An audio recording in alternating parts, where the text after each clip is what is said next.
அஸ்ஸலாமு அலைக்கும் வரஹ்மத்துல்லாஹி வபரகாத்துஹு. அன்பார்ந்த அனைத்து உறவுகளுக்கும் இனிய வணக்கம். இதோ மிக முக்கியமான ஒரு தகவல் ஒன்று. நான் இந்த வீடியோ அமைச்சருடைய பேச்சை வந்து கடைசியில் அட்டாச் பண்ணுறேன். ஏன்னா சிங்கள வீடியோவில் இருக்கிறதால சிங்களம் தெரிஞ்சவங்களுக்கு மட்டும். அதாவது வரலாற்றிலேயே இலங்கையில்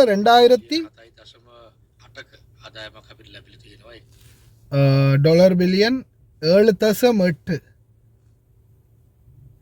பில்லியன் 2025 ஆண்டில் வெளிநாடு வாழ் தொழிலாளர்களால் இலங்கை அரசாங்கத்துக்கு கிடைத்த ஒரு ஆதாயம் லாபம் அப்படின்ற மாதிரி சொல்லியிருக்கிறாங்க.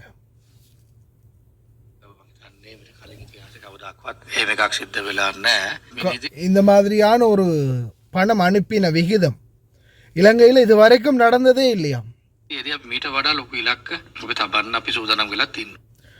இதுக்கு பிறகு இன்னும் அதிகரிக்கும் இலக்கோடு அவங்க இது இன்னும் அதிகரித்து எடுக்கிறதுக்கான இலக்கோட காத்துக்கிட்டு இருக்கிறாங்களாம்.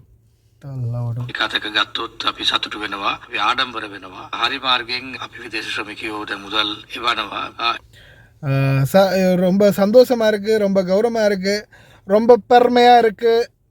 அதோட சேர்த்து நீ சட்ட ரீதியாகவே அதாவது நல்ல வழியிலேயே பணத்தை அனுப்புகிறாங்க, பேங்க் மூலமாகவே பணம் அனுப்புகிறாங்க.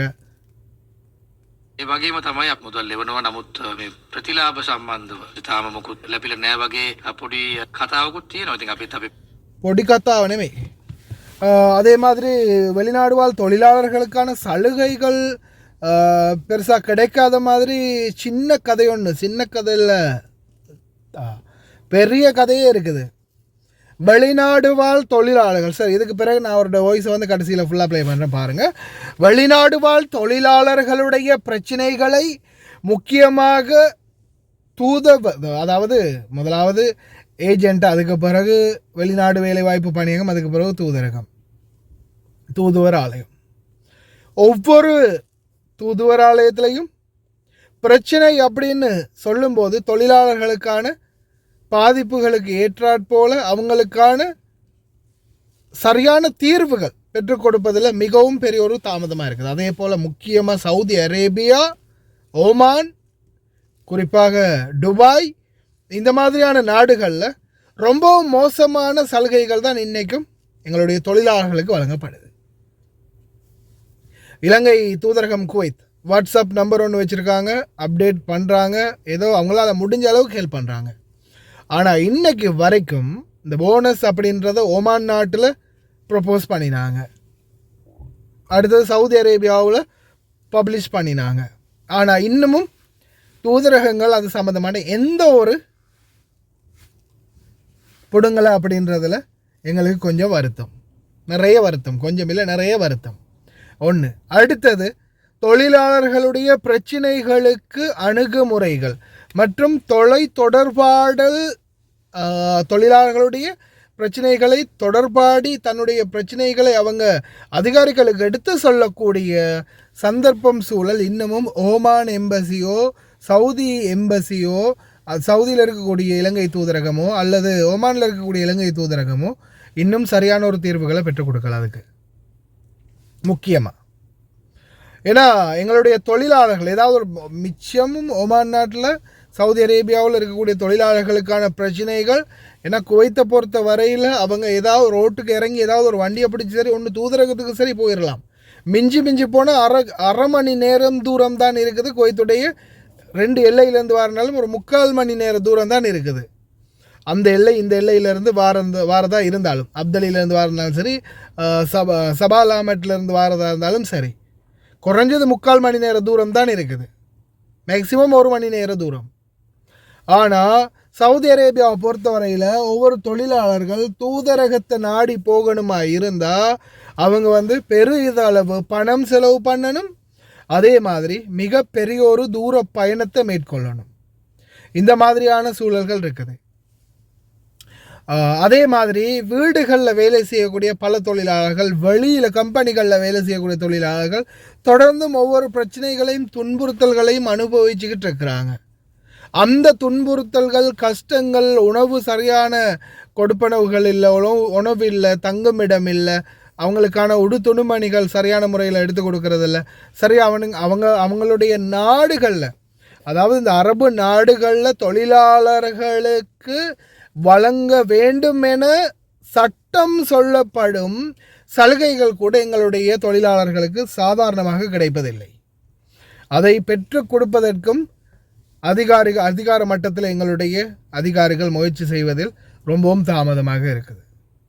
இந்த மாதிரியான சூழல் எங்களுடைய தொழிலாளர்களுக்கு உருவாகாமல் இருக்க வழிவகுக்க வேண்டும்.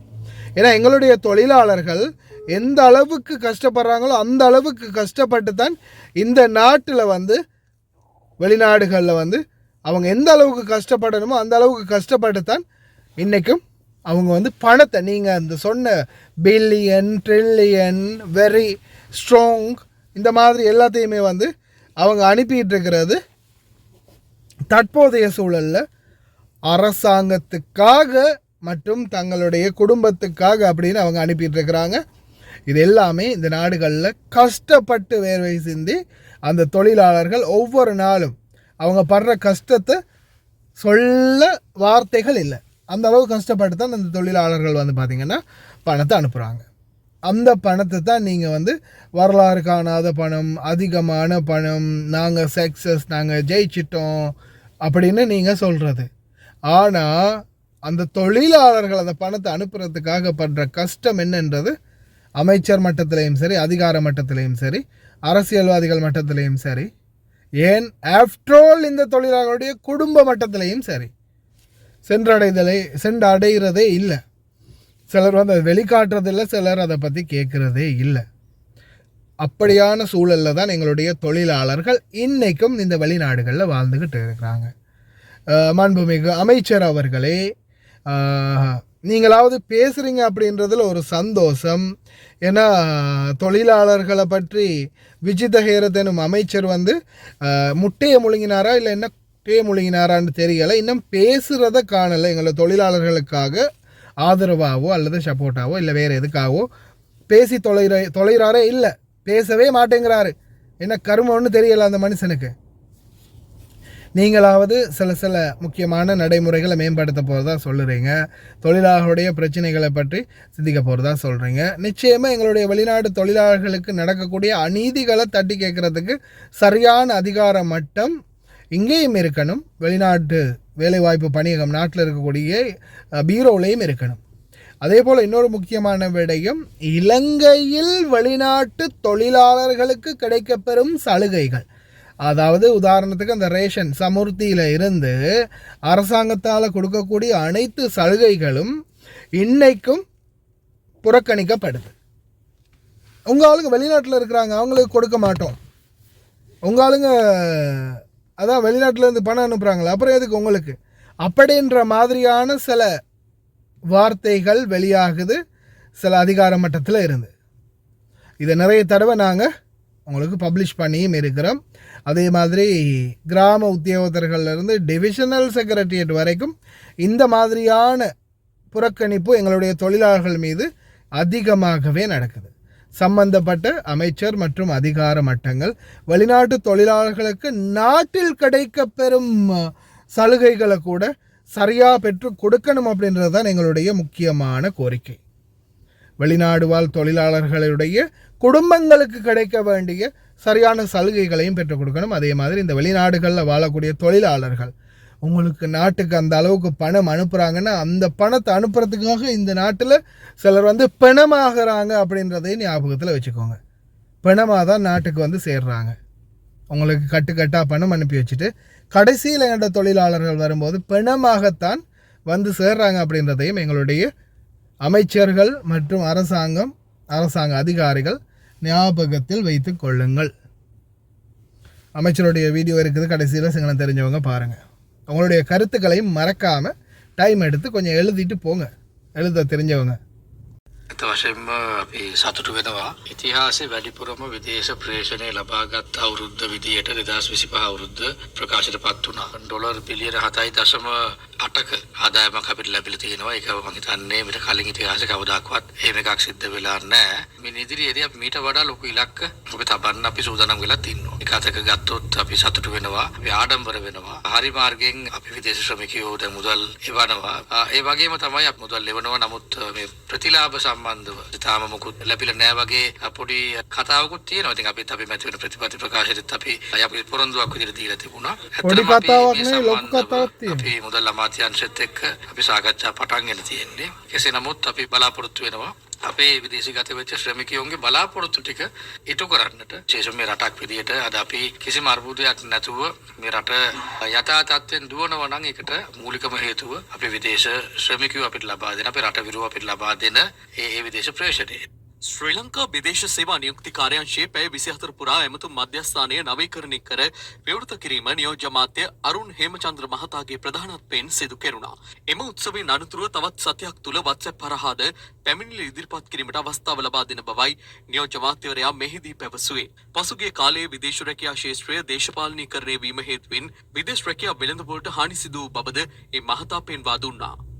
අපේ විදේශ රැකියාවට අදාළ කරන යම්කිසි ප්‍රමිතිය සම්බන්ධව ලෝකේ ප්‍රශ්න ගැටු නිර්මාණ වෙලා තියෙනවා. ඒ නිසා අපි දැන් අපිට ලොකු අපේ සන්නාමය දිනා ගැනීමට අදාළව අපි ලොකු කැපකිරීමක් අපි කරන්න දැන් සිද්ධ වෙලා තියෙනවා. සෑහෙන මානසි වෙන්න සිද්ධ වෙලා තියෙනවා. අපි ඉතින් ඒක අනිවාර්යෙන් අපි කරන්න බැඳිලත් ඉන්නවා. විශේෂයෙන්ම පසුගිය කාලවකවානු තුළ විවිධ දේශපාලනකරණය හරහා නොසුදුසු පුද්ගලයන් යම්කිසි දේශපාලකයෝ මැදිහත් වෙලා යෞපිකයේ ප්‍රතිඵලයක් විදියට අද අපිට යම්කිසි ඉරණමකට මුහුණ දෙන්න සිද්ධ වෙලා තියෙනවා. ඒක තමයි අද අපේ වෙළඳපොළ සම්බන්ධව යම්කිසි අපේ ශ්‍රමිකයෝ සම්බන්ධව යම්කිසි ප්‍රශ්නයක් පැනනගිලා තියෙනවා. නමුත් ඒක අපි නිවැරදි කරන්න ඕන තැන් ගොඩක් තියෙනවා. විශේෂයෙන්ම මේ විශේෂ වුණෝ වෙන්න පුළුවන්. ඒ වගේම විවිධ දේවල් අපිට කරන්න වෙලා තියෙනවා. ඉතින් අපි ඒ අභියෝගේ බාර අරගෙන නැවත අපේ සන්නාමය දිනා ගැනීමට අදාළව අපි කටයුතු කරන්න අපි සූදානම්.